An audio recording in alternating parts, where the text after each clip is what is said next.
Om Namah Shivaya, muy buenos días, bienvenidos al Satsang. El día de hoy vamos a retomar el estudio de la Bhagavad Gita que iniciamos el día de ayer en el marco del profesorado de yoga. Y voy a hacer una síntesis rápida para quienes no pudieron asistir a esas clases. Hablábamos de que la Bhagavad Gita significa el canto de Dios y es un diálogo entre el Señor Krishna, que es esta imagen que tienen aquí, una encarnación divina de Vishnu, de la, digamos, la fuerza divina que sostiene toda la existencia. Y es un diálogo entre el Señor Krishna, que si queremos hacer una analogía entre nuestra cultura occidental es como Jesús, y Arjuna, que es un primo de Krishna, pero también es un discípulo suyo, que es un gran guerrero, y que lo vamos a asumir Arjuna como nosotros mismos. Nosotros mismos, a través de la Bhagavad Gita, tenemos un diálogo con Dios. La Bhagavad Gita es un texto que hace parte de un gran libro que se llama el Mahabharata. Mahabharata significa la gran Bharata o la gran India, que era el nombre que tenía antes la India, Bharata. Y cuenta la historia de un reino que es sucedido pues por herencia y que queda en manos de dos grupos de primos, ¿sí?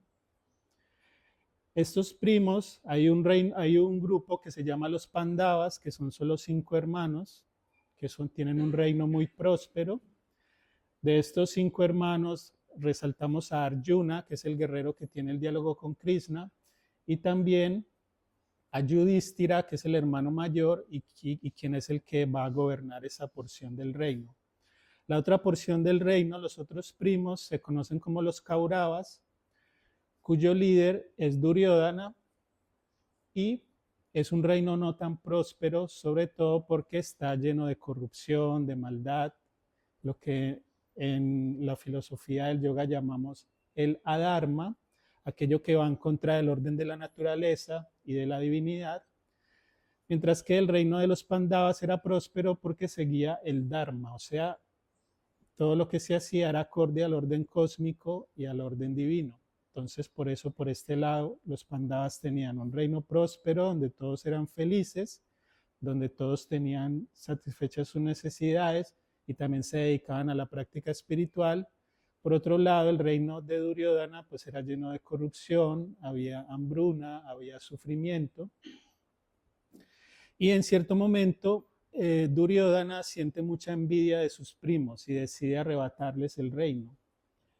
Esto lo hace a través de una apuesta en un juego de dados en el cual hace trampa, vence a los Pandavas en ese juego y se queda con su reino. Los Pandavas tienen como penitencia irse de peregrinaje 12 años, luego regresar, y cuando cumplen su penitencia y regresan, quieren recuperar el reino y Duryodhana les dice que no les va a dar ni siquiera el espacio de tierra que caben en el ojo de una aguja. Entonces, los Pandavas también acuden a Krishna para que medie un poco en el conflicto. Krishna se acerca donde Duryodhana a hablar de la importancia de evitar como que el conflicto escale y sobre todo porque al haber adharma, ya incluso contagiando el reino de los Pandavas, pues el sufrimiento está aumentando. Pero Duryodhana se mantiene en que no va a devolver el reino y los Pandavas deciden hacer la guerra, ¿sí? Se conoce como la guerra de Kurukshetra. Y aquí quiero resaltar algo que es muy importante cuando nos acerquemos a estudiar este libro, y es que esa guerra representa la guerra interna en nuestra mente, ¿sí? La guerra entre los demonios internos, que es Duryodhana y su reino, las emociones negativas, el odio, la codicia, ¿cierto? La lujuria, cualquier tipo de aspectos negativos que haya en nuestra mente, el miedo. Y los Pandavas representan las virtudes, la práctica espiritual, la justicia, ¿cierto? Entonces es bueno también hacer una interpretación de lo que esta historia representa en nuestro interior.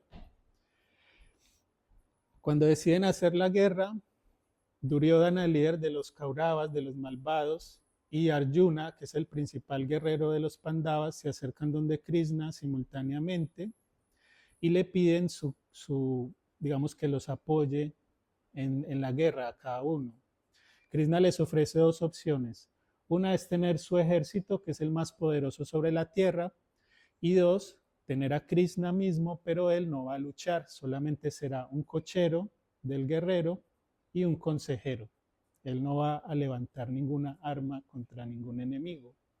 Entonces Arjuna, el guerrero de los Pandavas, dice: yo te elijo a ti, mi señor, porque sé que tienes la fuerza para destruir toda la maldad en el universo. Mientras que Duryodhana, creyendo que es más listo, elige el ejército porque es el más poderoso del mundo y él cree que va a tener ventaja. Pero entonces se van para el campo de batalla y allí empieza la Bhagavad Gita, o sea, esta parte de la historia. Lo que les conté hasta aquí está en el Mahabharata. De lo que les digo, la Bhagavad Gita es solo un capítulo. Y la Bhagavad Gita se tomó como un libro aparte para estudiarlo con más detenimiento. Son solo 700 versos, es un libro realmente pequeño. Este contiene comentarios de Swami Shivananda y por eso se ve más voluminoso, pero realmente es un texto corto. Y empieza contando que están en el campo de batalla y Arjuna quiere ver contra quién quiere luchar y le pide a Krishna, que es su cochero, que lo acerque en medio de los dos ejércitos para ver quiénes están dispuestos allí en el campo de batalla. Y como les contaban, son primos. Entonces lo que sucede es que Arjuna empieza a ver de bando y bando que está su familia allí. Sus primos, sus tíos, sus hermanos. Están los maestros que los formaron desde pequeños en las artes, en la guerra. Entonces entra en un conflicto interno. Se llena de pánico, de miedo. No quiere, digamos, hacerle daño a ninguno de sus familiares y empieza a argumentarle a Krishna el por qué no quiere luchar. Y al principio estos argumentos suenan muy, muy entendibles, porque nadie quiere hacerle daño a sus familiares, nadie quiere romper, digamos, con los linajes, con las castas. Y yo creo que para la mayoría de las personas suena eso correcto, ¿cierto? Pero olvidamos el contexto, y es que esto lo llaman una guerra justa porque realmente en el reino de Duryodhana hay demasiado sufrimiento, hay demasiada maldad, el pueblo está sufriendo y hay que salvarlos, digamos, de esa situación. Entonces Krishna, en un momento dado, advierte pues de que Arjuna está confundido, no está viendo correctamente las cosas, y de allí se desprende la enseñanza de la Bhagavad Gita. Voy a leerles un verso que el día de ayer el profe Cristian resaltó como muy importante, y yo lo siento así, porque es un verso que podemos recordar cuando nos sentimos confundidos. Pues no solamente este, sino también otros, cuando sentimos que no somos capaces, que no tenemos la fuerza para afrontar nuestros retos. Y es el verso 3 del capítulo 2. Lo voy a cantar en sánscrito para que sepan que esta escritura está hecha en sánscrito. Luego nos dedicamos a la traducción. Y es muy lindo porque el sánscrito, como los kirtans que hicimos, se canta. No es un idioma que se conversa, sino que siempre se entona melódicamente con una métrica. Y es un idioma que solamente se utiliza para aspectos espirituales. No es un idioma que se use para conversar, tratar asuntos cotidianos, sino que solamente se dedica a las escrituras sagradas y a las prácticas espirituales. Dice así: Kalai vyamam smagamaha partanaita tvayupadyate sudram hridaya daurbalyam tyaktotista param tapa. Este verso traduce, es Krishna hablándole a Arjuna. En medio de esa confusión le dice, no te abandones a la impotencia, oh Arjuna, no es digno de ti. Arroja esta mezquina debilidad de corazón. Levántate, oh azote de los enemigos. Entonces lo que inicia Krishna es como dándole ánimos, como no te confundas, realmente no te preocupes. Levántate y haz tu deber, que es luchar en la guerra para salvar el mundo del sufrimiento. Y luego también viene otro verso que se resalta pues también como uno de los más importantes de la Bhagavad Gita. Se dice que la Gita se resume en 2 versos. Este que les voy a comentar y otro que está en el capítulo final y que lo cantamos siempre en el Arati, al final del Arati. Y ahorita se los menciono cuál es. Y se canta así. Karpanyadosa pahata swabhava prechami tvam dharma samudasheta yachreyasya nishitam bruhitan me sisyaste hamsadimam tvam prapanam. Y dice así, es Arjuna hablándole a Krishna. Arjuna dice, tengo el corazón envenenado por la pena. Mi mente no sabe qué debía hacer. Te lo ruego, dime claramente qué es lo mejor para mí. Soy tu discípulo, instrúyeme, porque he tomado refugio en ti. Entonces, este verso es muy importante porque es el momento en el que Arjuna, en medio de toda su confusión, y después de haberle brindado a Krishna un montón de argumentos para convencerle de que lo mejor es no hacer la guerra, finalmente Arjuna reconoce que realmente él no sabe qué es lo correcto en ese momento, que a pesar de sus argumentos no está seguro de que realmente eso sea lo correcto y se rinde a los pies de Krishna, lo reconoce como un maestro que lo va a guiar y le pide, dime claramente qué es lo correcto para mí, soy tu discípulo.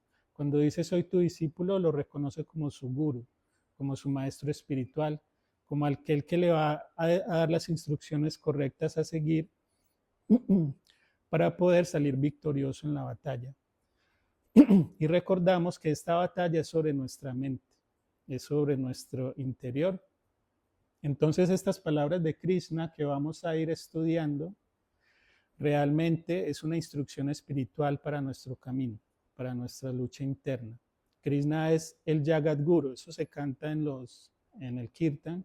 Krishna Bande Jagat Guru Sri. En los cantos cotidianos, Jagat Guru significa el gurú o el maestro universal. O sea, es como el maestro de todos los maestros. Y el gurú, como Shivananda y Swami Vishnu, ya son personas más de carne y hueso que nos guían más de manera personal o de una manera más... sí, de hecho, incluso muchas veces conectamos con gurús que aún están vivos, personas que nos pueden guiar en el día a día en nuestra práctica espiritual, pero se reconoce a Krishna como el gurú universal de todos los seres.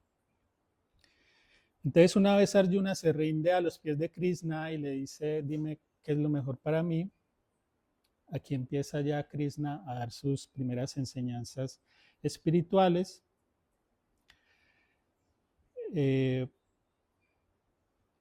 Entonces dice, por ejemplo, el verso 6, Krishna, como sonriendo, le habló así a quien se encontraba desesperado entre los 2 ejércitos. Cuando dice que Krishna sonrió, explican los maestros, es que es de compasión, por compasión con Arjuna. Y la primera instrucción que le da es la siguiente. El Señor bendito dijo, o sea, Krishna, aunque dices cosas sabias, te afliges por quienes no debes afligirte. Los sabios no se entristecen ni por los vivos ni por los muertos.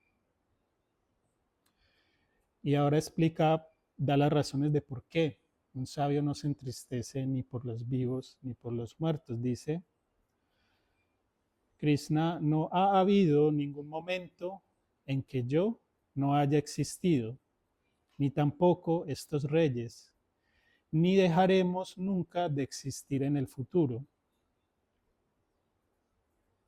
En este cuerpo, el encarnado pasa de la infancia a la juventud y a la vejez, y del mismo modo después pasa a otro cuerpo.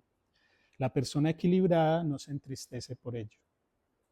Entonces, lo primero que Krishna le empieza a enseñar a Arjuna es lo que nosotros llamamos Vedanta, que es la filosofía más digamos, elevada, la enseñanza más elevada del yoga, que es una enseñanza sobre la inmortalidad del alma. Recordamos que,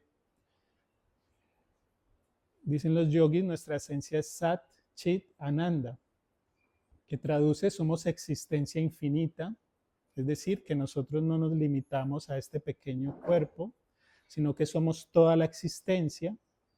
Como veíamos anoche en el documental, somos ese puntico azul en el cielo, un planeta, donde nosotros no nos vemos divididos, sino que somos un solo planeta, pero al mismo tiempo ese planeta está en conexión con toda la existencia, con todo el universo. Entonces, Sat significa que nuestro ser no se limita a este pequeño cuerpo, sino que somos infinitos. Chit habla de que somos conciencia infinita. La conciencia y el Atman son lo mismo, ¿sí? Dicen los yogis que existencia es conciencia, conciencia es existencia, no son dos cosas diferentes.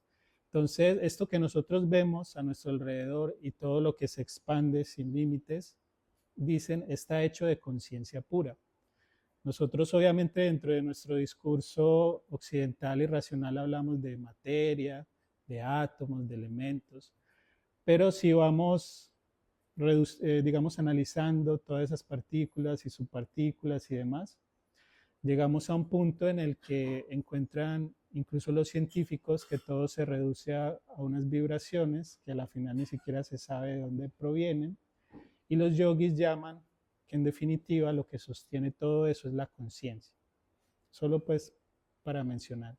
Entonces, existencia es conciencia, y el reconocimiento de esta naturaleza de las cosas, de que somos seres ilimitados, es dicha absoluta.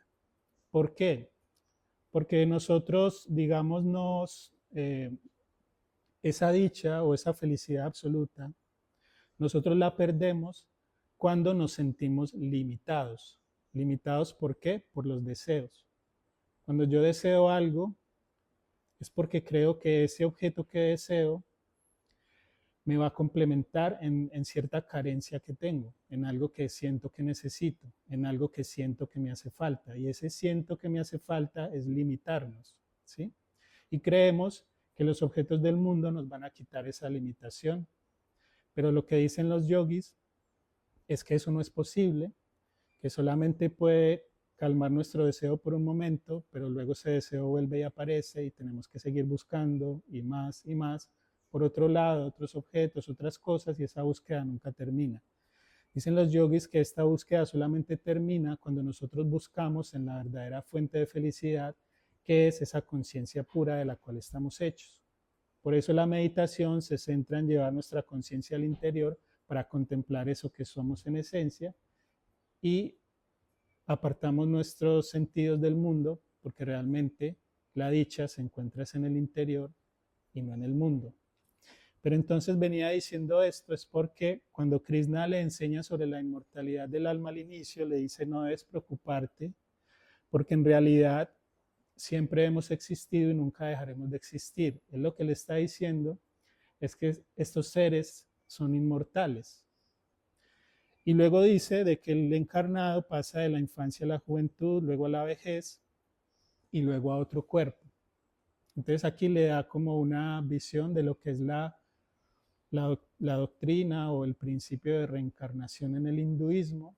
Para el hinduismo no tenemos una sola vida, esta vida es la consecuencia de otras vidas pasadas, y de aquí partimos a otras vidas futuras bajo el evento de que no nos iluminemos en esta vida.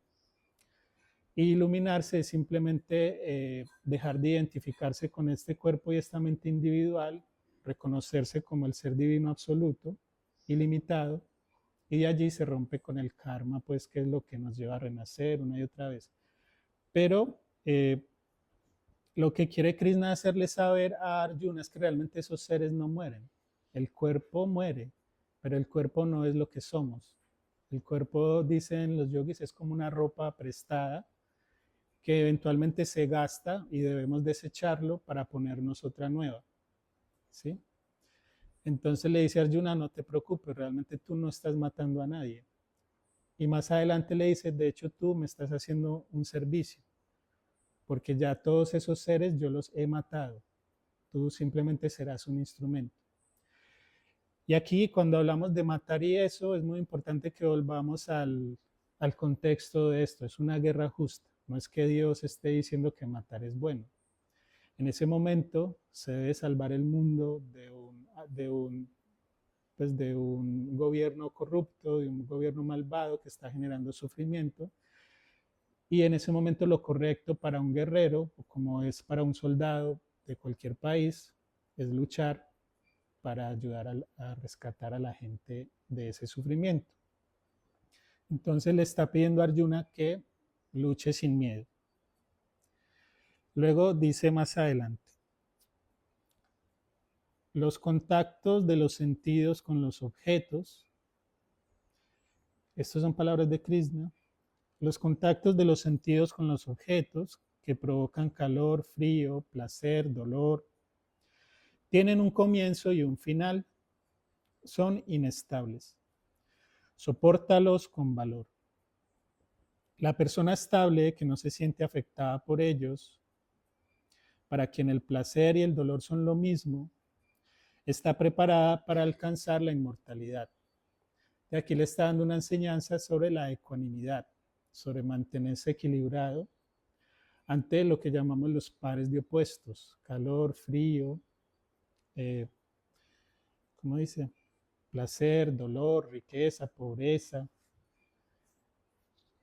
Cualquier par de opuestos que se presente en nuestra vida, porque Arjuna somos nosotros, dice Krishna, soportémoslos con valor, porque tienen un principio pero también un final. Eso no va a estar ahí para siempre. Y muchos de nosotros pasamos por momentos aflictivos constantemente y creemos que eso va a durar para siempre, ¿cierto? Cuando estamos sumergidos en esos sentimientos. Pero siempre hay una luz al final del túnel y también no es primera vez que nos pasa y sabemos que eso luego va a sanar. Entonces, Krishna le dice, sopórtalos con valor, pero también dicen los yogis, asúmelo como una enseñanza para tu camino. Realmente esos momentos y esos retos son los que nos permiten evolucionar espiritualmente. Cuando estamos todos cómodos, todo marcha bien, a veces nos relajamos, no nos esforzamos, pero cuando vienen situaciones difíciles nos obliga a movernos de ese confort y siempre la recomendación es de la mano de las prácticas espirituales. Ahí sí es cuando nos aferramos más a Dios y ahí sí empezamos a ir a misa y no sé qué.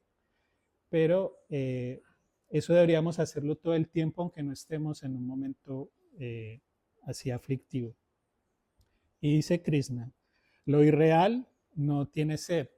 Entonces le dice, todo esto es ilusorio, nada de esto existe. Y luego dice, no hay no ser de lo real.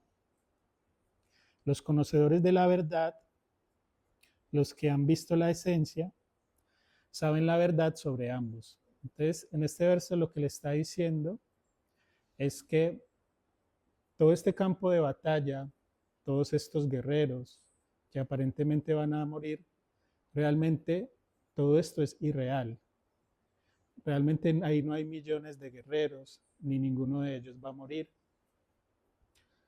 Y luego dice, no hay no ser de lo real, es decir, está afirmando de que hay algo que es lo único real y es el Atman.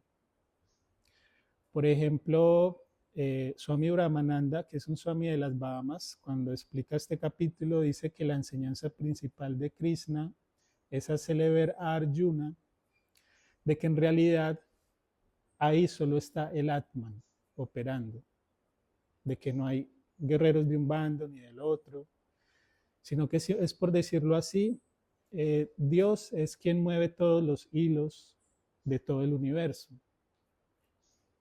Y eso es lo que quiere que veamos, que realmente ahí solamente está actuando el Atman. Entonces, en ese momento, Krishna le dice, nada de eso es real, lo único real es el Atman, entonces no te preocupes. Por eso les digo que es como él empieza dándole la enseñanza más elevada del yoga, pero hay un punto en el que le toca cambiar de discurso porque nota que Arjuna no se la está pillando, pues no está en su momento, no tiene la disposición mental para comprender lo que le está enseñando. Continúa diciéndole Krishna, sabe que eso que llena todo esto es indestructible, o sea, el Atman o el alma. Nadie puede causar la destrucción de lo imperecedero. Tanto el que cree que mata como el que piensa que es muerto carecen de conocimiento, porque realmente él ni mata ni es muerto. ¿Sí? No ha nacido ni muere nunca, está hablando del Atman, de tu naturaleza. Cuando llega a ser, ya nunca deja de existir. Es no nacida, eterna, inmutable, antigua. No muere cuando matan el cuerpo. ¿Cómo podría matar o hacer matar la persona que sabe que el Atman es indestructible, eterna, no nacida e inagotable? Igual que un hombre desecha la ropa gastada y se pone una nueva, el Atman encarnada desecha los cuerpos gastados y entra en otros nuevos. Cuando decimos Atman, también en nuestro lenguaje podemos recordar alma o conciencia, ¿sí? Que es lo que tú eres en esencia. Se dice que el alma o la conciencia es el testigo silencioso de todas las cosas. Entonces, por ejemplo, cuando tú observas el mundo, cuando tú observas el cuerpo, incluso cuando observas la mente, los pensamientos, es bueno preguntarse quién es el que observa. Y siempre la respuesta es yo soy quien observa. Y dicen los yogis, ese yo, pero no desde un nivel del ego, sino el yo que observa el cuerpo y la mente, es realmente el Atman, ¿sí? Ellos hacen ejercicios muy interesantes porque realmente dar como con ese reconocimiento de que es el Atman, Shivananda dice está más cerca que tu vena yugular, es decir, es realmente sencillo verlo, pero por las impresiones que tenemos en nuestra mente vuelve y se nos cierra esa visión. Y ellos dicen, ¿quién ve este objeto? Entonces decimos mis ojos, listo. ¿Quién ve los ojos? Tú puedes ser consciente de tus ojos, sí. ¿Quién observa los ojos? Uno dice la mente. ¿Quién observa la mente? Si tú observas la mente, ese que está observando, que no es otra cosa que tú mismo, esa es la conciencia, ese es el Atman. Es lo que todo el tiempo nosotros estamos experimentando esa conciencia y esa alma. Es realmente lo más cercano que tenemos. Pero lo que tenemos que romper es con la idea de que el objeto observado sea la mente y este cuerpo soy yo. Realmente este cuerpo y esta mente es como este objeto. Es algo externo a mí, ¿sí? Porque yo soy solamente conciencia. Lo que pasa es que nosotros, como si nos pellizcamos, decimos nos duele, es porque tenemos un hábito de identificarnos con todo lo que pasa con este cuerpo. Entonces, Krishna y los maestros lo que enseñan es que tú debes romper con esa identificación. Eso no significa que si te pellizcan no te vaya a doler, pero digamos que tú permaneces más como un testigo o un observador de esa experiencia, más no como el que la vive directamente. Porque dicen los yogis, el alma o el Atman nunca se ve afectada por las experiencias del mundo, del cuerpo, por esos pares de opuestos que mencionábamos, ni por las cualidades de la naturaleza, o sea, la enfermedad, la muerte, nada de eso afecta al Atman, solamente a este cuerpo, pero es como este uso que me lo quito y luego me pongo otro y seguimos el rumbo pues de la vida, ¿no? De la vida en sentido de reencarnaciones y nuevos procesos para seguir evolucionando. Dice en el verso 27, bueno, vamos al 24, que menciona un poco esto que acaba de decir. Dice, las armas, hablando del Atman, las armas no lo cortan, el fuego no lo quema, el agua no lo moja, el viento no lo seca. Este Atman no puede ser cortado, quemado, mojado ni secado. Es eterno, omnipenetrante, firme, antiguo e inmóvil. Entonces está hablando de cómo las cualidades de la naturaleza no pueden afectar al Atman. Sí pueden afectar este cuerpo. Las armas lo cortan, el agua lo moja, ¿cierto? Pero no al Atman, ¿cierto? No a la conciencia. La conciencia es intocable. Y dice, la muerte es segura para lo nacido, el nacimiento es seguro para lo muerto, por lo tanto, no debes afligirte por lo inevitable. Entonces aquí hay otra enseñanza muy importante, porque cuando decimos que el Atman es inmortal, no significa que este cuerpo no vaya a morir. A todos nos llegará ese momento, pero es inevitable. Entonces Krishna le dice, no te preocupes por lo inevitable, porque es que a la final no puedes hacer nada frente a eso. Lo mejor que puedes hacer es enfocarte en contemplar tu naturaleza, que es inmortal, romper con esta identidad de este cuerpo perecedero y también con las aflicciones temporales de la mente. Y en definitiva, para poder hacer esto, porque suena muy, muy fácil, pero es enfócate en la práctica espiritual todo el tiempo, durante toda la vida, ¿sí?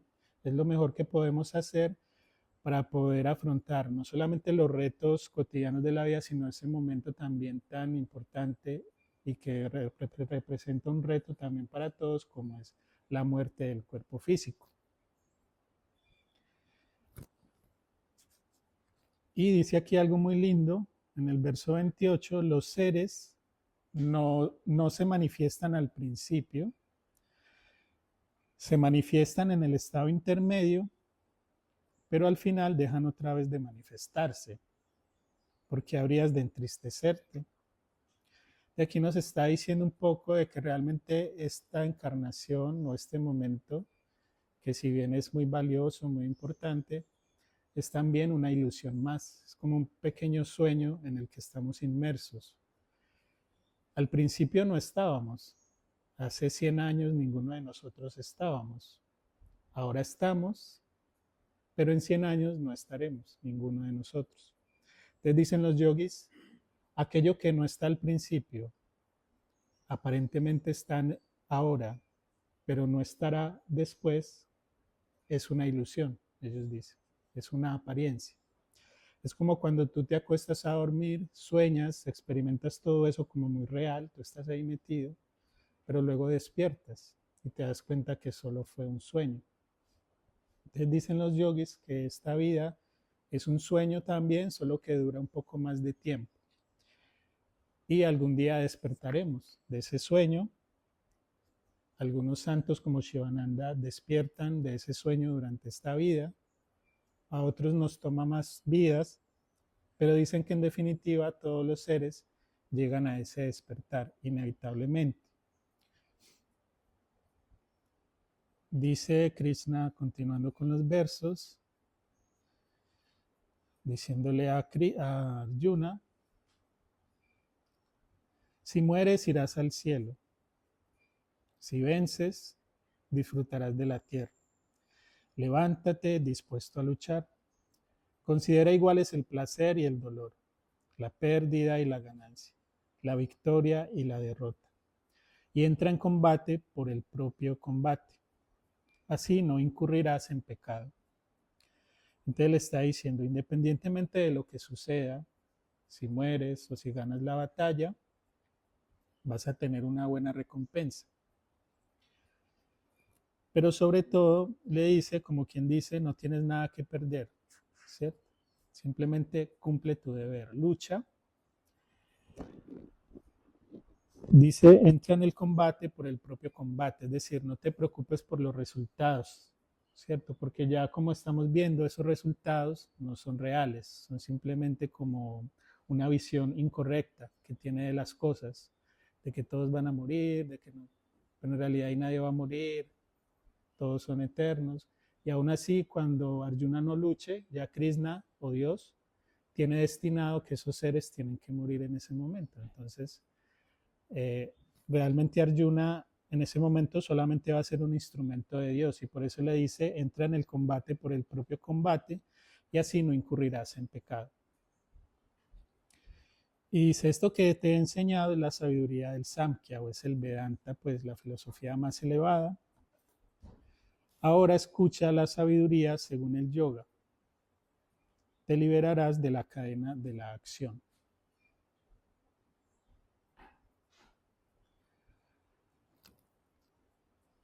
Bueno, vamos más adelante. En los que están apegados al placer y al poder, cuyas mentes son arrastradas por estas enseñanzas, no se forma esa razón que se inclina con decisión hacia la meditación y el samadhi. Los Vedas tratan acerca de los atributos de la naturaleza. Trasciende estos atributos.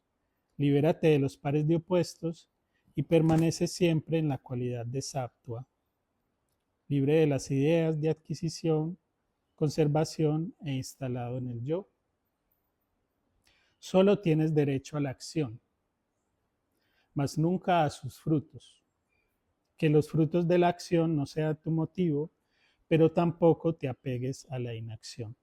De aquí lo que le está, digamos, enseñando a Krishna, primero que todo es que debe cumplir su deber como guerrero o hacer nosotros el karma yoga, pero no pensar en los resultados de esa acción, ¿cierto? Ni mucho menos en los frutos que va a recibir.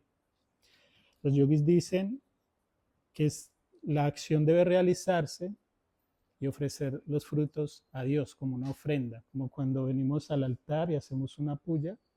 Asimismo, cualquiera que sea el resultado de la acción que yo realice, la ofrezco a Dios. Por supuesto que no hablamos de acciones negativas. Ahí dice muy claramente de que trasciende los atributos, libérate de los pares de opuestos y siempre permanece en la cualidad de sattva.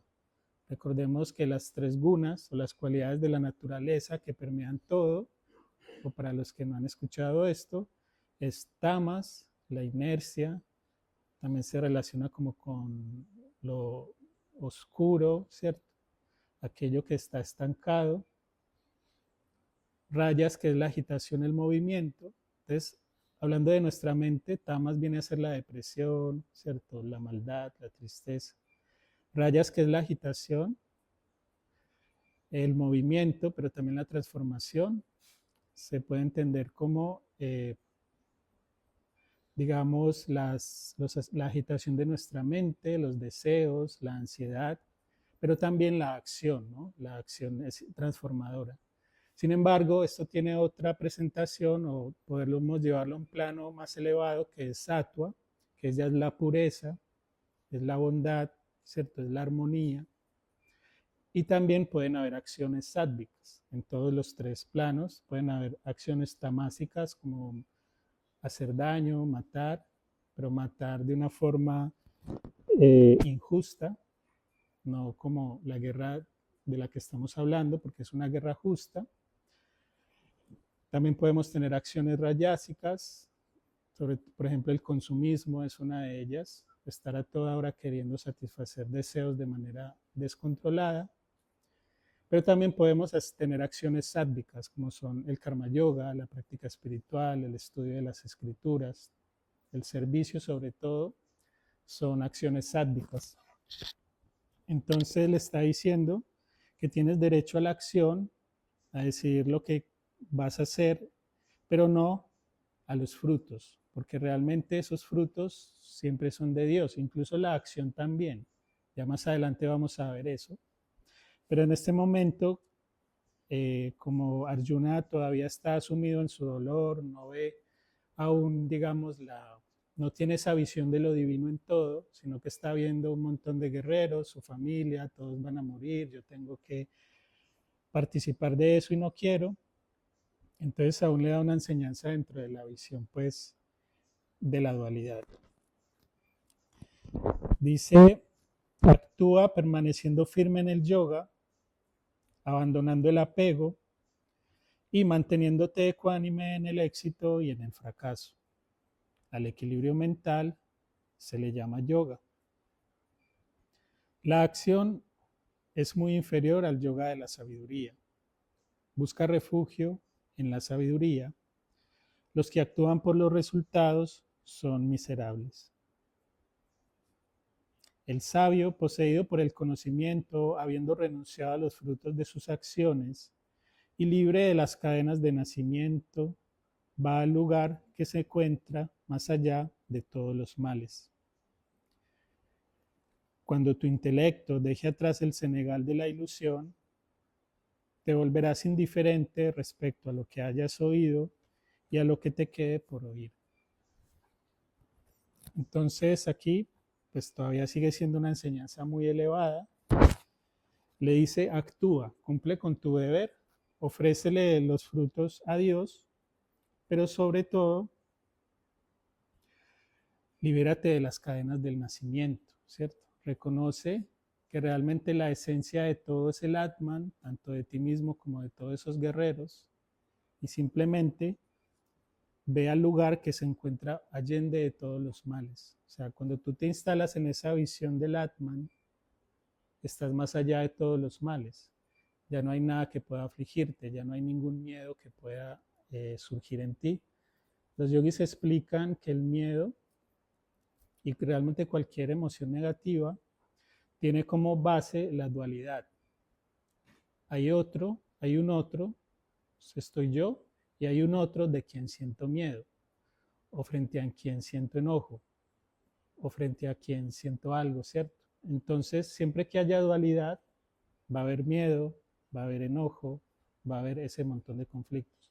Cuando yo veo que solamente hay un Atman, que realmente no hay una multiplicidad de seres, sino un solo ser infinito, un solo planeta, como veíamos anoche, pero realmente es un solo infinito, ya no hay dos, ya no hay un otro por quien sentir miedo, ya no hay un otro frente a quien enojarme.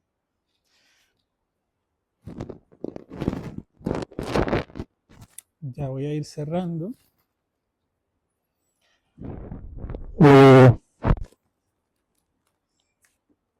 Bueno, sí, vamos a cerrar con este último verso. Cuando tu intelecto, perplejo por lo que has oído, se instale inmóvil y fijo en el Atman, lograrás la comprensión de este. ¿Sí?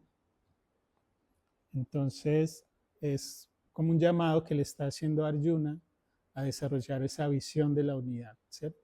Para poder romper con ese miedo que tiene en ese momento, que obviamente está alimentada, como les decía, en esa visión de dualidad.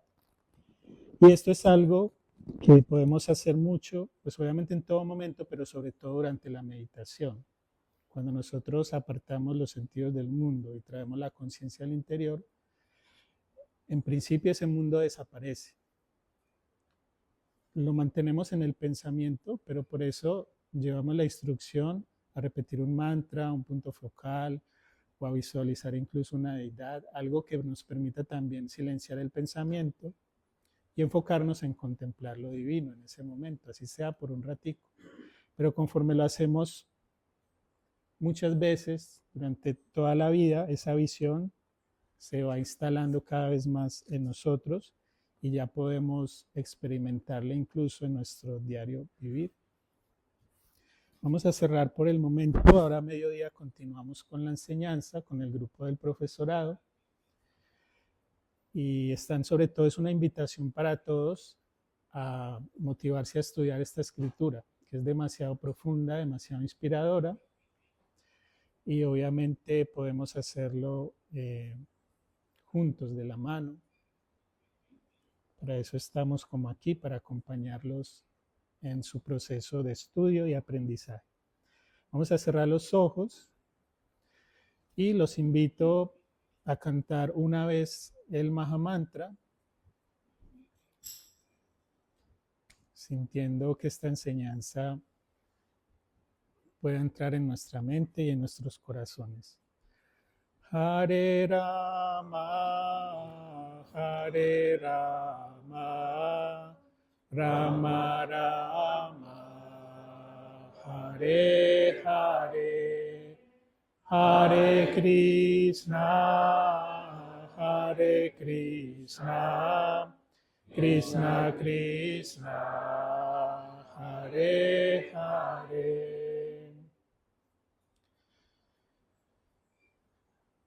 Vamos a cantar los mantras finales, deseando que esta enseñanza de la Bhagavad Gita podamos interiorizarla y podamos llegar a esa visión de la unidad que es el yoga.